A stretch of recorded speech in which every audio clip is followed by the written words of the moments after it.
Welcome back to Book Break! This video is all about psychological thrillers, so that is why I have come to Goldsborough Books to film this video, because they have the best collection of crime and thriller books that I've ever seen.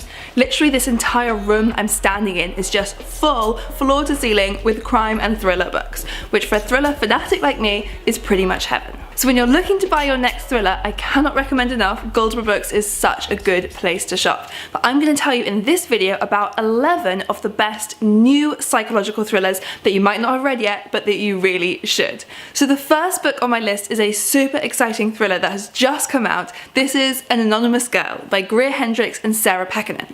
So this book is about a makeup artist called Jessica, who one day signs up for this ethics and morality study being conducted by this very mysterious Dr. Shields.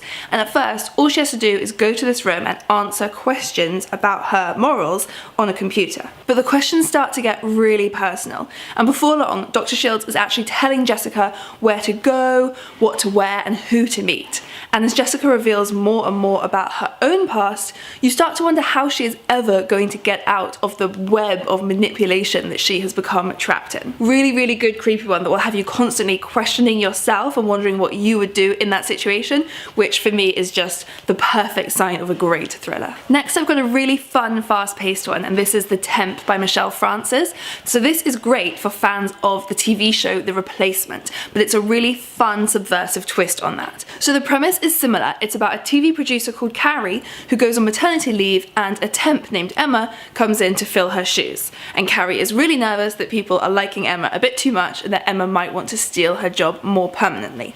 But here's where it's a bit different. It really, right from the beginning, is never about pitting these two women against each other, which I really, really appreciated. It's much more complex than that, and there's so many twists and turns that will keep you guessing the whole way through. This one's definitely a page turner. I think I read the whole thing in about 24 hours. Another one that I've loved recently is The Rumour by Leslie Cara. So this is quite Big Little Lies-esque, in that it's set in this small town, and it's all about this rumour spreading that someone in the town is living under witness protection after having been imprisoned as a child for murdering another child, and hysteria starts to spread. Now, our main character Joanna doesn't mean to get involved and she doesn't want to spread this rumour, but when she accidentally brings it up at her book club, she ends up being the catalyst for this rumour just going wild. And it's really suspenseful and really makes you think about what you would do in that situation, whether you would want to talk to people or whether you should protect the killer's identity, and the twist for who the killer is so good. Never saw that coming. Moreover, on the crime end of things, I've got It Should Have Been Me by Susan Wilkins. So this is about our main character Jo Bowden, who's a police officer, and back when she was 11, her older sister Sarah was murdered in her first term of university, and her boyfriend was convicted of the murder and has been in prison ever since. But at the start of this book, a documentary filmmaker is making a film determined to prove Nathan, the boyfriend's, innocence. So for fans like me of Serial and Making a Murderer, this is great, really gets into that. And you don't know whether or not Nathan did commit the murder, but you kind of follow the documentary as they investigate it. But also at the same time, it's cut between other stories of Jo and the cases that she's dealing with at work in her role as a police officer. So there is just so much action in this book to keep it really exciting and to keep you guessing all the way to the end. Next, I'm going to recommend the book Outside by Sarah Ann Jux, and this is quite reminiscent of Room by Emma Donoghue, which is one of my all-time favourites, so I definitely recommend that as well, but they're different enough that you can definitely enjoy them both separately. So Outside is about a girl called Ellie who has been held captive in this room by someone known only as him and living with these people known only as the others. And that's all I'm going to tell you, because I think this book is one that's really fun to go into without knowing much else, but it will break your heart and surprise you a lot along the way. Now, a super feminist thriller that I read is Dead Girls by Abigail. So this is about 11-year-old Thera, whose best friend Billy is murdered, and Thera is determined to get revenge. So this is an answer to the fact that so many thrillers have women as their victims and depict a lot of violence against women. So this is an answer to that. This is a book that refuses to frame the girls as victims. Thera instead wants to fight back, and along the way she is being helped in her mission by the spirits of other murdered girls that she believes she's communicating with in her journey. We actually have a video on this channel where Abigail Helen came to talk to us about feminism and crime, so I will link that below if you want to go and watch that as well. If you like thrillers that revolve around a court case, I recommend No Further Questions by Gillian Mcalister.